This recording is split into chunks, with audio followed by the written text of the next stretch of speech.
ఆనాడు బంధువులు ఇంటికొస్తే చాలు ఉన్నన్ని రోజులు పండుగే, గుండె నిండుగా సంబురమే.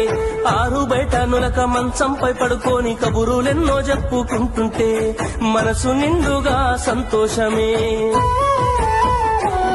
వాళ్ళు తిరిగి ప్రయాణం అవుతుంటే ఇంకో రోజుంటే బాగుండనిపించి ఎక్కే బస్సు వచ్చి వెళ్ళిపోయేదాకా చెప్పులు దాచిన జ్ఞాపకమే.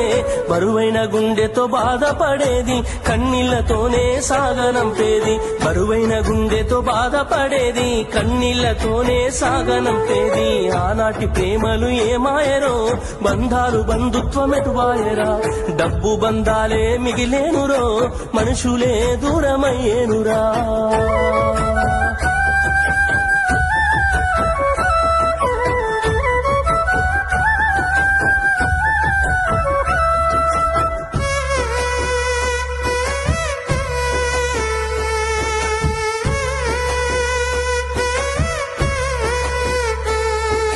రాను రాను మనిషి కొత్తదనము కోరి స్వార్థముతోనే బతుకుతుండే, విలువలన్నీ నేడు మరిచిపోయే.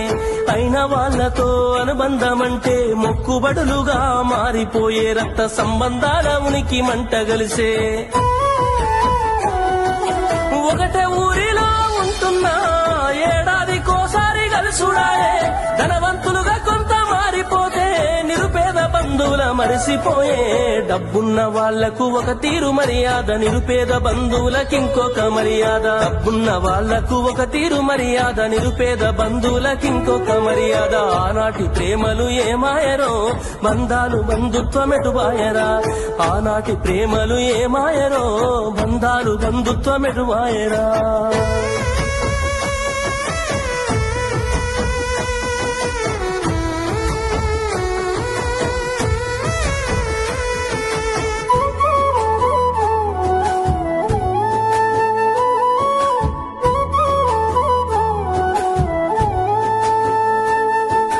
రక్తం పంచుకొని ఒకటే ఇంటిలో జన్మను ఎత్తి కూడా పెరిగిన అన్నదమ్ములైన అక్క చెల్లెళ్ళైన వేడుక ఏదైనా జరిగితే తప్ప కలుసుకోవడం జరగదాయే, మనసారా మాట్లాడుకోరాయే.